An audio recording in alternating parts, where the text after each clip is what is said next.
Saudari-saudaraku yang terkasih, ketika kita mendengarkan dan menyimak bacaan Injil hari ini, kita langsung mungkin teringat dengan apa yang menjadi protokol kesehatan yang sehari-hari kita lakukan.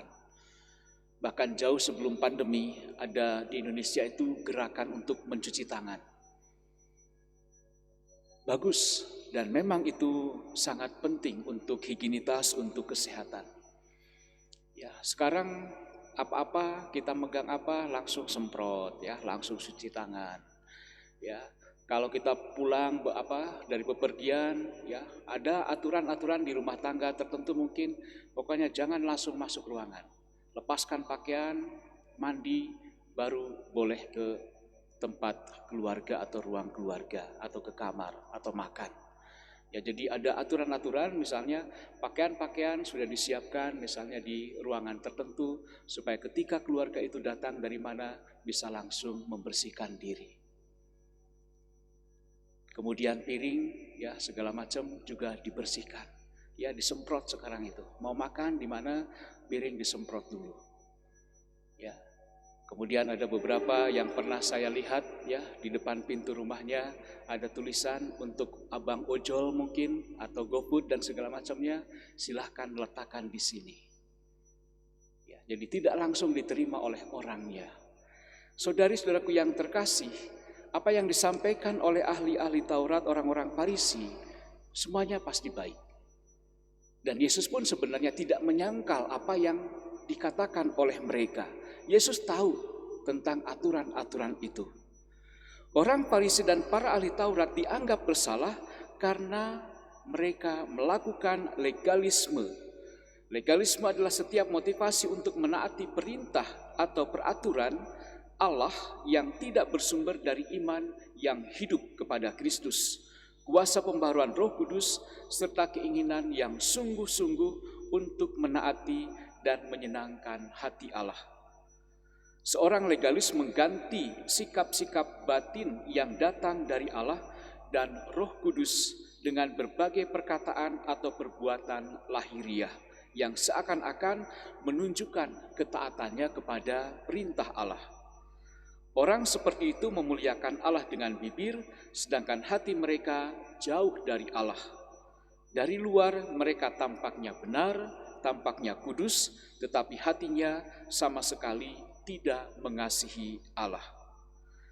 Saudari-saudari yang terkasih, di bagian lain, orang-orang Farisi ini mengatakan atau menaruh beban berat untuk dibawa dan diletakkan di atas bahu orang lain, tetapi mereka tidak mau mengangkat satu jari pun untuk memindahkannya. Mereka pernah disindir juga oleh Yesus dengan kata-kata yang demikian. Yesus berbicara tentang hukum yang sempurna, yaitu hukum yang memerdekakan, hukum utama. Orang Farisi dan ahli Taurat melakukan kesalahan karena menempatkan tradisi manusia di atas kehendak atau kebenaran ilahi.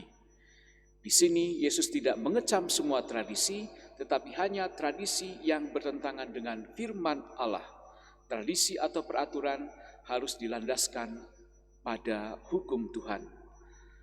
Orang-orang Farisi mencintai tradisi mereka sendiri sampai tingkat yang membutakan mereka terhadap kebenaran dan mengeraskan hati mereka, sampai mereka tidak dapat mengenali Yesus yang berada di tengah-tengah mereka. Kita juga dapat seakan-akan mengasihi Yesus atau orang lain sesama kita, tapi di sisi yang sama kita menolak satu atau lebih dari ajaran yang Yesus hadirkan bagi kita. Kemunafikan seringkali menjadi godaan bagi kita, seperti halnya bagi orang-orang pada zaman Yesaya dan bagi orang-orang Farisi dan para ahli Taurat. Orang-orang Farisi dengan pandangannya sendiri salah menilai para murid. Betapa sering kita juga menilai sesama kita hanya berdasarkan pandangan kita pribadi, tanpa mengetahui atau berinisiatif untuk melihat apa sesungguhnya yang sedang dialami oleh orang yang bersangkutan. Maka saudari-saudaraku yang terkasih, marilah kita menjaga hati kita untuk tetap dekat dengan Tuhan. Kita harus berdoa untuk kebajikan, untuk kerendahan hati, untuk ketulusan di dalam kehidupan kita, supaya segala sesuatu yang telah diberikan oleh para orang tua kita, aturan-aturan mungkin tradisi-tradisi yang ada juga semakin dapat diarahkan demi kebaikan hidup bersama, bukan untuk membebani orang lain, bukan untuk menjatuhkan orang lain, bukan untuk supaya kita menjadi batu sandungan, tapi justru dengan aturan-aturan yang ada, kita mengangkatnya kepada tingkat yang lebih tinggi, yaitu cinta akan Allah dan cinta akan sesama kita. Semoga sabda Tuhan sungguh meneguhkan kita di dalam usaha-usaha dan niat baik ini. Tuhan memberkati.